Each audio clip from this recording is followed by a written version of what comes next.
got another one here for you. Today I did a little design and I did a little fade, and I'm just going to show you just a different technique than I usually use. In this case, I put the skin line in with just a closed taper on the wall.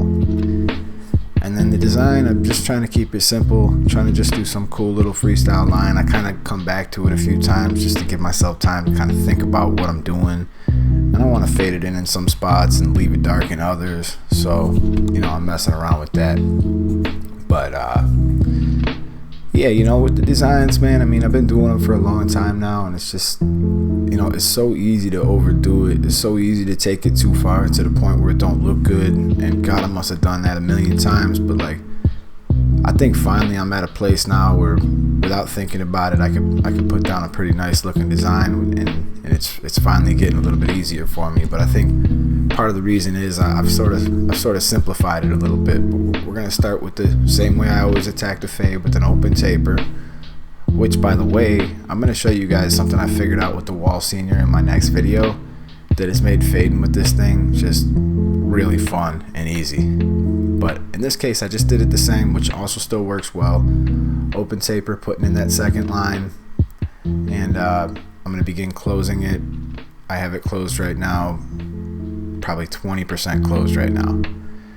And I'm going to continue moving that lever down just a little bit. So now I probably got it about 40% closed right now. Move it in a little bit. Stay just below where you were. See what effect that has on that bottom line. We want to get rid of that, but we also don't want to create another line, so try to keep it on an angle. Try to put only one tooth down and just keep doing the dance back and forth there. So now you see I got the very bottom line starting to go, so I put on the number 1, and I'm going to repeat the process. I skipped the half right now. I just put on the 1. I have it open. I'm going to make another little weight line above it, but of course I'm sort of flipping out. Now I just closed it, and I'm keeping it on an angle, trying to go against the grain. You're going to see it start to come out pretty clean, and I didn't even use the half yet, and that's kind of why I like to skip the half when I do this technique.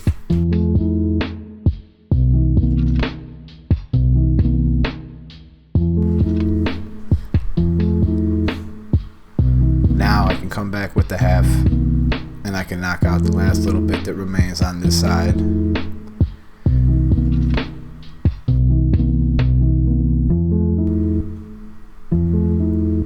Now just a little bit more cleanup with the 1,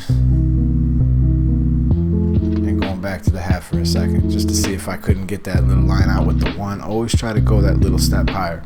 Alright, so some of the clipper over comb, I was in the middle of teaching a class during this video filming. I was talking and I was explaining how to do clipper over comb, so I did it in some areas that I necessarily wasn't cutting anything. I'm just trying to show the movement. So as soon as you put it out, you roll it towards yourself and you begin to lift. Rolling it towards you, lifting as you cut. Rolling it towards you, lifting as you cut. It's kind of like one single motion.